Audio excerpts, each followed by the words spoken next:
Sebaik-baik orang yang berjawatan untuk beribadah menggunakan jawatannya untuk manfaat kepada orang lain, sehingga semua apa yang ada padanya boleh menjadi jembatan ibadah untuk dia naik darjat di sisi Allah apapun dia.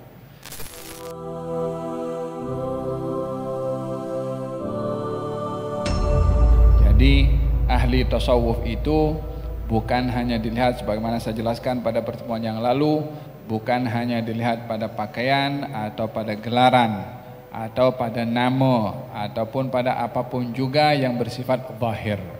Tapi tasawuf itu amal, tasawuf itu praktikal, tasawuf itu sifat yang indah, tasawuf itu adalah membalas keburukan orang dengan ihsan, dengan baik. Seperti mana dalam contoh-contoh yang disebutkan oleh al-muallif di sini, sikap Abdullah ibn Mubarak yang membalas kepada teman-temannya dengan balasan yang baik. Diceritakan panjang lebar di sini. Dia pergi bermusafir, pergi ke haji. Beliau yang memimpin. Beliau bukan hanya seorang alim, tapi seorang yang kaya raya. Katanya, kalau bukan oleh kerana aku ingin membantu teman-temanku yang susah, maka aku tak berniaga, aku tak bekerja. Yang ini seakan-akan memberitahukan aku bekerja ini nak tolong orang. Aku banyak harta dengan hasil pekerjaan ini hanya untuk tolong orang. Kalau bukan karena adanya orang-orang susah yang akan aku tolong, aku tak kerja. Maknanya tak kerja di sini adalah cukup dengan apa yang cukup untuk dirinya saja dan akan dihabiskan masa untuk beribadah kepada Allah Subhanahu wa taala. Oleh sebab yang demikian, orang yang memiliki kekayaan bila dijadikan salah satu sebabnya pada kekayaan itu membantu orang-orang yang susah, itu sebaik-baik ibadah bagi orang yang kaya. Jadi ibadahnya orang kaya beribadah dengan hartanya. Sebaik-baik orang kaya untuk beribadah, beribadah dengan hartanya. Sebaik-baik orang berilmu untuk beribadah, menyampaikan ilmunya.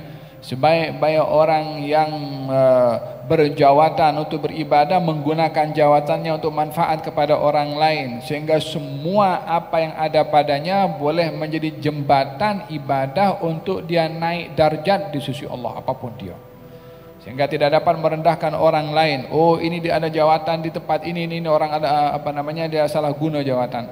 Oh, ini orang kaya hasilnya daripada rompak duit orang. Belum tentu.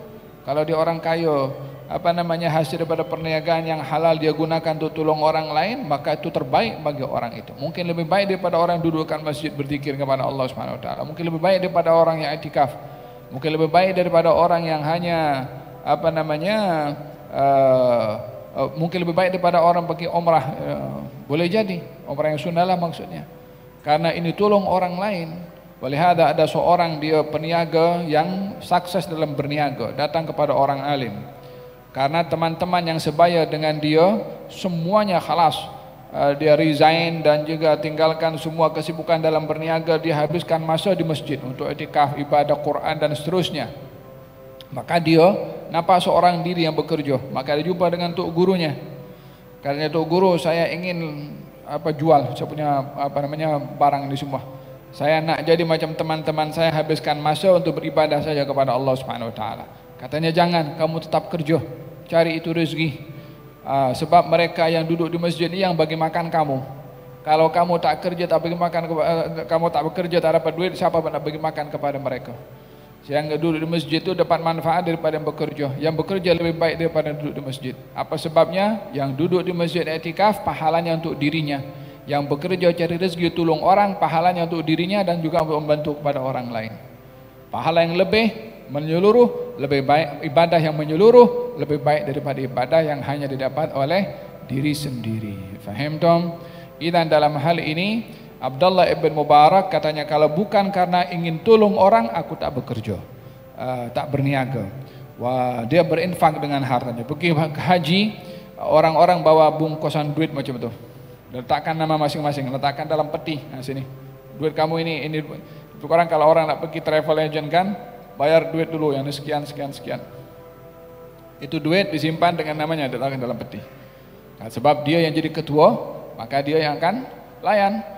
Sepanjang perjalanan lainnya 5 star.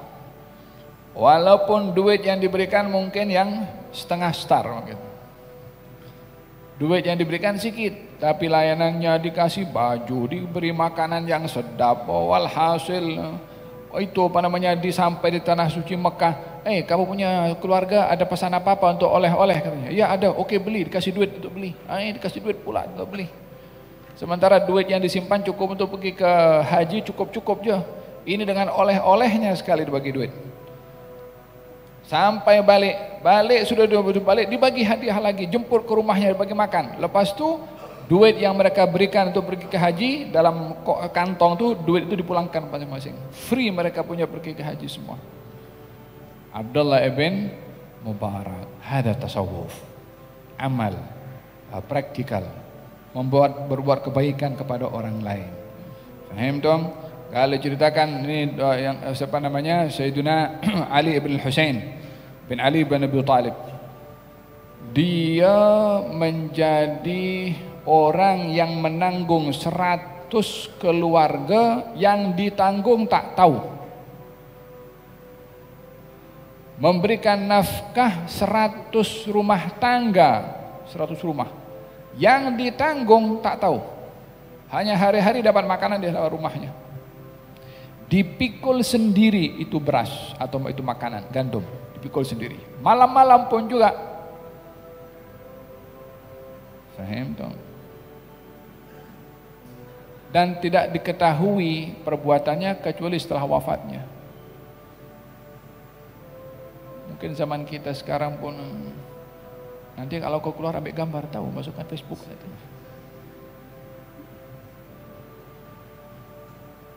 Dia pergi senyap-senyap, tak ada orang tahu, dipikul sendiri. Diletakkan di rumah masing-masing, dibungkus sendiri, sekian 100 rumah tuh. Ada jatah untuk dibagi dan dikenali. Yang apa namanya menarik itu, dia tahu masing-masing siapa rumahnya orang miskin.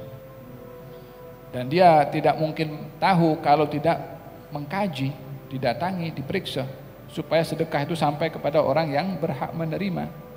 Dia tak suruh orang hantarkan siapa saja pembantunya untuk hantarkan, dia sendiri pikul. Sehingga ketika meninggal dunia dapat kesan pada bahunya itu, kesan hitam. Pada bahunya, barulah orang-orang di Madinah sadar kalau yang memberi makanan setiap hari itu adalah Ali ibn Husain bin Abi Thalib. Bila dapat diketahui setelah wafat, sekian lama beliau tanggung, tak ada sesiapa mengetahui. Ahli keluarganya pun juga menyembunyikan rahasia tersebut. Apa sebab? Hanya ingin meraih redha dari Allah Subhanahu wa taala. Innama nut'imukum liwajhillahi la nuridu minkum jazaan wala syukura. Innama nut'imukum liwajhillah. Perbuatan itu adalah tujuan untuk meraih redhanya Allah Subhanahu wa taala. Moga-moga Allah Subhanahu wa taala anugerahkan kepada kita ikhlas dalam amal dan mampu untuk menampilkan keindahan pada amal walaupun kepada orang yang menyakiti ataupun melakukan keburukan kepada kita. Amin Allahumma amin.